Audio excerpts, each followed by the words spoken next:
As of today, of course, Washington, D.C. time, President Obama is expected to lift President George W. Bush's 8 years of restrictions on federal funding for really the vast majority of embryonic stem cell research. Now, the science community very excited, obviously, over the prospects this could lead to new cures for major illnesses. Meantime, let's talk to somebody that is at least tangentially involved in this space. Cook Medical is the world's biggest privately owned medical device company. Barry Thomas, VP and Director of the Asia Pacific for Cook Medical, joins us on the program today. Good morning, sir. Good morning. I know you're in the business of making medical devices, endoscopes, I mean, all kinds of things that, you know, the GPs and our medical profession need on a daily basis. Stem cells, a little more academic, a little bit further reaching, probably a few years out, but could have some pretty wide implications for the whole healthcare space. How do you view the news that these restrictions may go?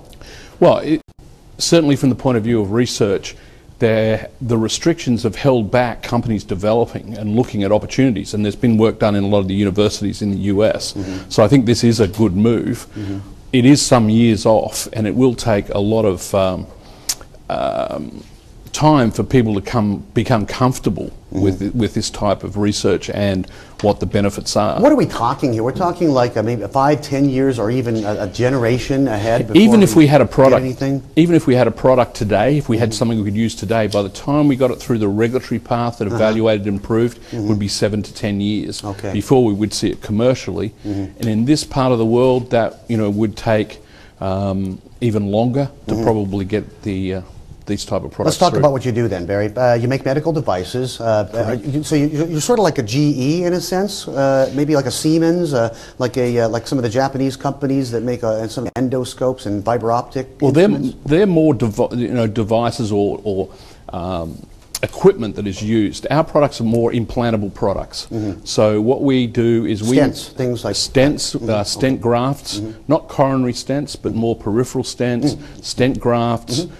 Products for use in interventional radiology, in cardiology and things like that, and looking at making those products more available right throughout the Asia Pacific region and being more economically available to people. And things are going quite well for you. I mean, if there's one industry that appears to be quite immune to the financial mess that's enveloping all of us, it would be the industry you're in. I mean, it's really very untouched for all intents. Yeah, I think history shows that healthcare comes into recession late, and it usually goes out early. And people always, talk about it and go, well, everybody's sick, so it's always happening. I think you've got to look at healthcare in two ways. There is a elective surgery part, which will tend to go into recession. People won't go and get their hip done and get whatever. I can look better next year. Yeah, exactly.